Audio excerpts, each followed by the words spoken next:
राजस्थान, ये नाम सुनते ही हमारे जहन में क्या आता है? रेगिस्तान, शानदार किले, रंग बिरंगी पगड़ियां, है ना? लेकिन इस धरती की एक और पहचान है। ये वो जमीन है जो सदियों की लड़ाइयों की आग में तपी है। एक ऐसी जमीन जिसका जज्बा कभी नहीं टूटा। तो चलिए आज राजस्थान के इतिहास के उन पन्नों को पलटते हैं जिन पर शौर्य की कहानियां लिखी हैं। हम उन महान युद्धों की बात करेंगे जिन्होंने इस धरती की तकदीर गढ़ी। और हाँ, ये सिर्फ हार जीत की दास्तां नहीं है, ये है उस जज्बे की कहानी जो बेहद मुश्किल हालात में भी कभी झुका नहीं। तो हमारी कहानी की शुरुआत होती है आज से लगभग 1300 साल पहले, 8वीं सदी में। उस दौर में एक बिल्कुल नई और बेहद ताकतवर फौज, अरब सेना, हिंदुस्तान की सरहदों पर, खासकर राजस्थान की सीमाओं पर दस्तक दे रही थी। अब जरा इस आंकड़े पर गौर कीजिए, 5 से 6 हजार, सिर्फ इतने ही सैनिक।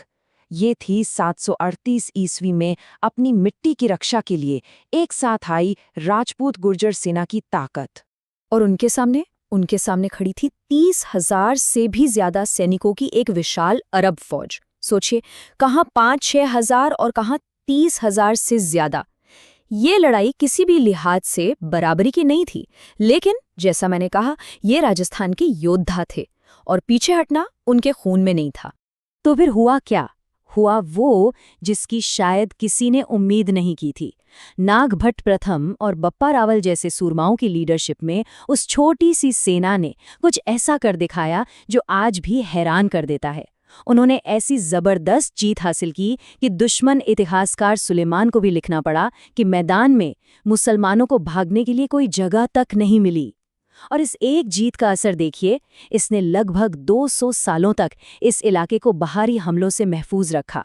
चलिए अब कहानी में थोड़ा आगे चलते हैं, लगभग 400 साल आगे, 12वीं सदी के आखिर में। जगह है तराइन। ये वो मैदान है जहां 2 ऐसी जंगें लड़ी गईं जिन्होंने हिंदुस्तान के इतिहास का रुख हमेशा के लिए मोड़ दिया। यहाँ मैदान में आमने सामने थे 2 बड़े नाम, एक तरफ पृथ्वीराज चौहान और दूसरी तरफ मोहम्मद गौरी। 1191 और फिर ठीक 1 साल बाद 1192 में इन्हीं दोनों के बीच 2 लड़ाइयां हुईं। लेकिन सबसे हैरत की बात क्या थी पता है? दोनों लड़ाइयों के नतीजे एक दूसरे से बिल्कुल उल्टे थे। तो सवाल उठता है कि भाई, सिर्फ 1 साल में ऐसा क्या बदल गया? सेना वही, राजा वही, तो नतीजा इतना अलग कैसे? जवाब एक शब्द में है, रणनीति। देखिए, पहली लड़ाई में राजपूतों का जबरदस्त सीधा हमला काम कर गया और गौरी की सेना उखड़ गई। लेकिन दूसरी लड़ाई में गौरी ने एक चाल चली। उसने अपनी सेना को पीछे हटने का नाटक करने को कहा। जैसे ही राजपूत सेना उनका पीछा करने के लिए आगे बढ़ी और उनकी लाइनें बिखर गईं, गौरी ने अपनी रिजर्व घुड़सवार सेना से पलटवार कर दिया। और इस एक हार ने उत्तरी भारत में तुर्की शासन की शुरुआत कर दी। अब बात करते हैं उस स्थिति की जब हार सामने दिख रही हो, जब दुश्मन किले के दरवाजे पर खड़ा हो। ऐसे में अपने सम्मान को बचाने के लिए क्या किया जा सकता है? राजपूत संस्कृति में इस सवाल का एक बहुत ही दर्दनाक जवाब था।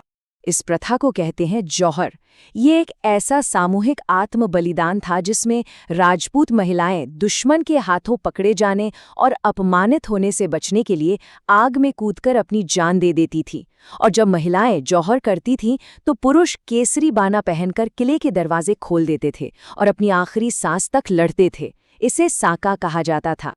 इस प्रथा की विभीषिका को समझने के लिए चित्तौड़गढ़ का तीसरा जौहर शायद सबसे बड़ा उदाहरण है।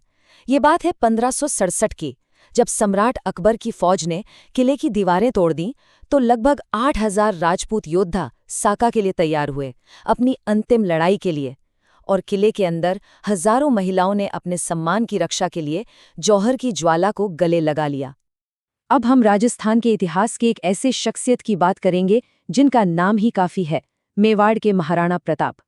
एक ऐसा नाम जो उस वक्त के सबसे शक्तिशाली साम्राज्य मुगल सल्तनत और खुद सम्राट अकबर के सामने कभी न झुकने का, प्रतिरोध का एक प्रतीक बन गया। अकबर ने महाराणा प्रताप को अपनी अधीनता में लाने के लिए हर तरीका आजमाया, डिप्लोमेसी का रास्ता भी अपनाया। 1 नहीं 2 नहीं बल्कि 4-4 बार अपने दूत भेजे, बातचीत की पेशकश की। लेकिन महाराणा प्रताप के लिए ये मामला सिर्फ एक राज्य का नहीं था, ये मेवाड़ की आज़ादी और उसके स्वाभिमान का सवाल था। और उन्होंने हर बार मुगलों की अधीनता स्वीकार करने से साफ इनकार कर दिया। जब बातचीत से बात नहीं बनी तो युद्ध तय था, और फिर हुई वो मशहूर लड़ाई, हल्दी घाटी का युद्ध। एक तरफ थे महाराणा प्रताप और उनके तकरीबन 3,500 सैनिक, तो दूसरी तरफ अकबर के सेनापति मान सिंह की कमान में 10,000 से भी ज्यादा मुगल सैनिक। जाहिर है ताकत का संतुलन बराबर नहीं था। बैटलफील्ड पर तो मुगलों को जीत मिली, लेकिन उनका असली मकसद महाराणा प्रताप को पकड़ना वो पूरा नहीं हो सका। प्रताप वहां से बच निकले और यहीं से उनके असल संघर्ष की एक नई कहानी शुरू हुई। यहाँ एक सवाल जरूर मन में आता है कि इतने बड़े साम्राज्य के खिलाफ आखिर महाराणा प्रताप ने इतने सालों तक अपना संघर्ष जारी कैसे रखा। इसका जवाब छिपा है एक ऐसे गठबंधन में, एक ऐसी दोस्ती में जिसका जिक्र अक्सर कम होता है। महाराणा प्रताप ने खुद कहा था, भील सिर्फ मेरी प्रजा नहीं, वो मेरी ताकत हैं। ये शब्द अरावली की पहाड़ियों की मूल निवासी भील समुदाय के लिए उनके दिल में बसे गहरे सम्मान को दिखाते हैं। और ये सिर्फ शब्द नहीं थे। भील योद्धा सिर्फ लड़ना नहीं जानते थे, वो उन पहाड़ों के चप्पे चप्पे को जानते थे। वे गुरिल्ला युद्ध यानी छापामार लड़ाई के माहिर थे। मुगल सेना जब भी उन्हें ढूंढने की कोशिश करती, वो हवा की तरह गायब हो जाते। उन्होंने प्रताप की सेना को खाना दिया, छिपने के लिए पनाह दी और अपनी जानकारी से मुगलों पर कई कामयाब औचक हमले करवाए। सच तो ये है कि इस भील गठबंधन के बिना मेवाड़ का ये लंबा संघर्ष शायद मुमकिन ही नहीं था। तो क्या ये सब लड़ाइयाँ, ये बलिदान सिर्फ इतिहास की बातें बनकर रह गई हैं? जी नहीं, बिल्कुल नहीं। ये एक ऐसी विरासत है जो आज भी जिंदा है, और इतनी जिंदा है कि इस पर आज भी बहस होती है। इसका सबसे अच्छा उदाहरण है हल्दी घाटी की लड़ाई का नतीजा। हाल के सालों में ये बहस तेज हुई है कि उस जंग में असल में जीता कौन था। एक पक्ष कहता है कि जीत मुगलों की हुई क्योंकि जंग का मैदान उनके कब्जे में था, तो वहीं दूसरा पक्ष तर्क देता है कि महाराणा प्रताप जीते क्योंकि जंग का उनका मकसद यानी अपनी आज़ादी को बचाए रखना और अकबर की अधीनता स्वीकार न करना, वो तो पूरा हुआ। ये बहस दिखाती है कि इतिहास हमारे लिए सिर्फ बीती हुई बात नहीं है, ये हमारी पहचान का हिस्सा है। और यहीं पर आकर ये पूरी कहानी हमें एक बड़े सवाल पर लाकर खड़ा कर देती है कि आखिर असली जीत होती क्या है। क्या किसी जमीन के टुकड़े पर कब्जा कर लेना ही जीत है, या फिर वो जज्बा असली जीत है जो सब कुछ हारकर भी कभी हार नहीं मानता? इसका जवाब शायद इतिहास की किताबों में नहीं, बल्कि हमें खुद खोजना होगा।